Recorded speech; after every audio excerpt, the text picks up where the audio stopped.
What if the storm wasn't the real problem? What if the waves, the wind, the chaos? What if all of that wasn't the most dangerous thing in that boat? Because when Jesus calmed the storm, the disciples became more afraid, not less. And understanding why changes everything, it had been a long, draining day. Jesus had been teaching massive crowds by the sea, healing the sick, speaking profound truths, pouring himself out for hours. As evening fell, he turned to his disciples and said a few simple words. Let us go to the other side. But what they didn't know was that this act of obedience would lead them straight into a life-threatening storm. You see, the Sea of Galilee was notorious for its sudden, violent squalls. Cold air would rush down the surrounding mountain slopes and collide with the warm, humid air over the water, turning the calm sea into a deadly rage within minutes. And that night, it happened. The wind began to howl.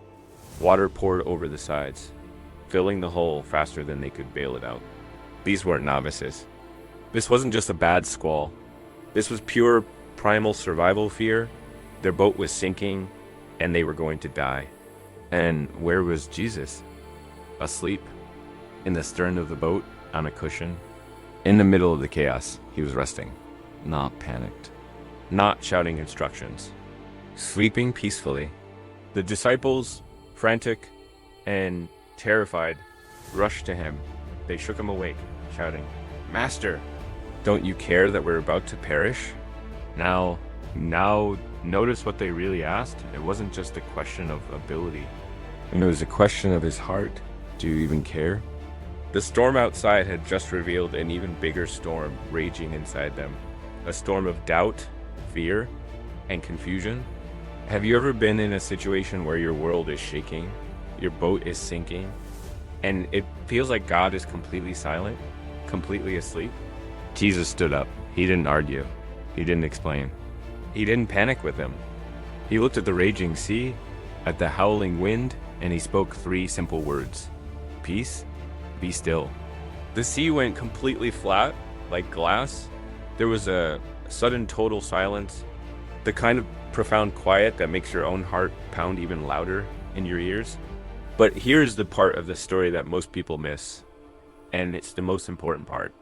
After the storm ended, the disciples weren't relieved. They were terrified. The Bible says they were filled with great fear, even more than before. They turned to each other, whispering in awe, Who is this, that even the wind and the waves obey him?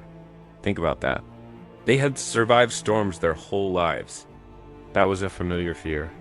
But they had never been in a boat with someone who could command nature itself with a word. The storm didn't just reveal their fear. It revealed his identity, his authority. So what really happened that night on the Sea of Galilee? It was never just about the weather. Jesus allowed the storm. He led them right into it so they could finally see the full extent of his power. If the sea had stayed calm that evening, if the journey had been easy, they would have crossed to the other side and never seen that side of him. Sometimes the storm isn't sent to destroy you.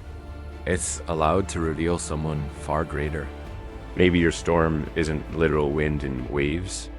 Maybe it's financial pressure that keeps you up at night. Maybe it's a terrifying health diagnosis. Maybe it's a relationship that's falling apart, or a deep uncertainty about your future. And in the middle of it all, maybe it feels like God is asleep. Delay does not mean indifference. The same voice that spoke to that chaotic sea and brought perfect peace still carries that same authority today, in your life, in your storm. The disciples went from fearing the storm to fearing the one who controlled the storm. And maybe that's the real question for us. When your storm comes, where will your focus be? Will you be consumed by the size of the waves?